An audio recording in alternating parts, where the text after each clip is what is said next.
UP की बात में आपका बहुत बहुत स्वागत है। और आज हम लगातार, जैसा कि आप देख रहे हैं, कि गहरौली गांव में है और जो 9 युवा जो होनहार जो हमारे छात्र छात्राएं हैं वो कृषि विभाग के टीए में सफलता हासिल की है। इसी बीच में हमारी एक होनहार बेटी है, तो हम जानना चाहेंगे। सबसे पहले आप अपना नाम बताइए। भारती राजपूत।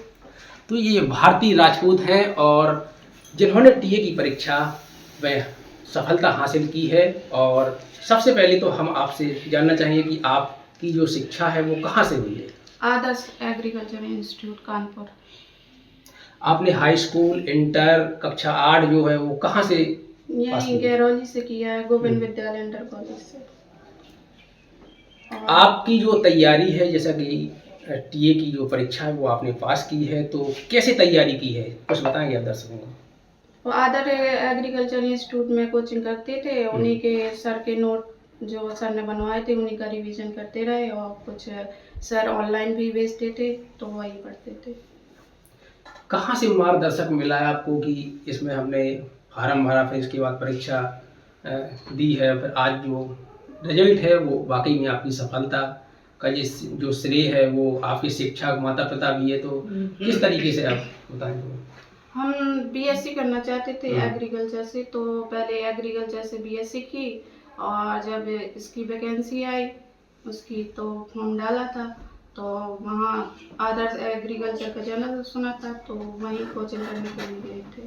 तो वहीं से मार्गदर्शन सर से, कन्नौजिया सर से, उन्होंने बताया जैसा वैसे ही करते गए।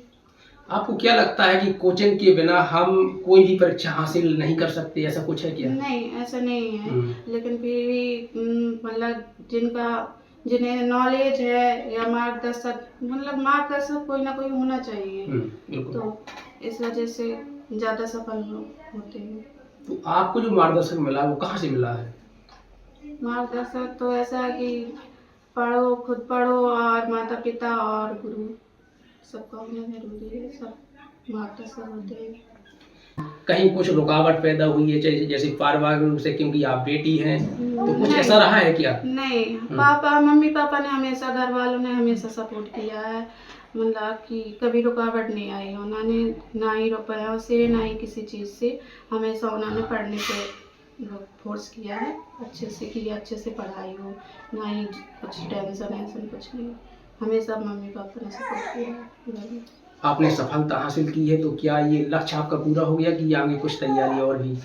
आगे अगर और भी मतलब कि ऊंची पोस्ट के लिए अगर आई वैकेंसी तो अभी डालेंगे, तैयारी में नहीं, आगे करेंगे तैयारी। आप बेटी हैं और जो तमाम जो बेटियां हैं उनकी पढ़ाई में तमाम रुकावटें पैदा हो जाती है। जैसे हम जानते हैं कि बेटियों की जब शादी होती है तो शादी के बाद भी पढ़ाई में रुकावट होती है, उसके पहले भी होती है कि हम बेटियों को बाहर क्यों भेजें, वहाँ बहुत सारी दिक्कतें हैं। क्या कुछ ऐसा है क्या? नहीं, ऐसा कुछ नहीं है।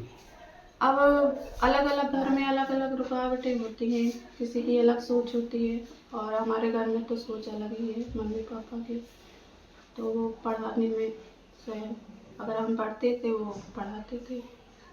जब आपने इसकी परीक्षा दी तो तब आपके मन में क्या था?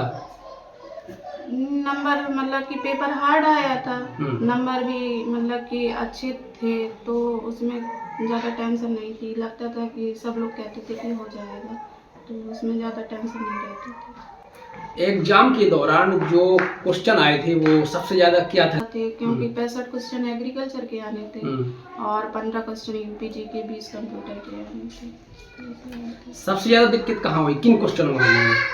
वो पेपर ही हार्ड था, टफ था, मतलब कि कॉन्सेप्चुअल था, उसमें सोचने के लिए ज़्यादा था, बड़े बड़े क्वेश्चन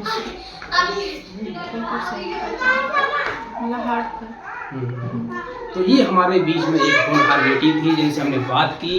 तो तमाम जो दर्शक हैं वो अपने कमेंट में ज़रूर बताएं कि क्या कुछ बेटियों के लिए और किया जा सकता है, क्या बेटियों को पढ़ाना चाहिए या नहीं पढ़ाना चाहिए। इसी के साथ अब हम विदा लेते हैं, और हमीरपुर से राम सिंह राजपूत, यूपी की बात।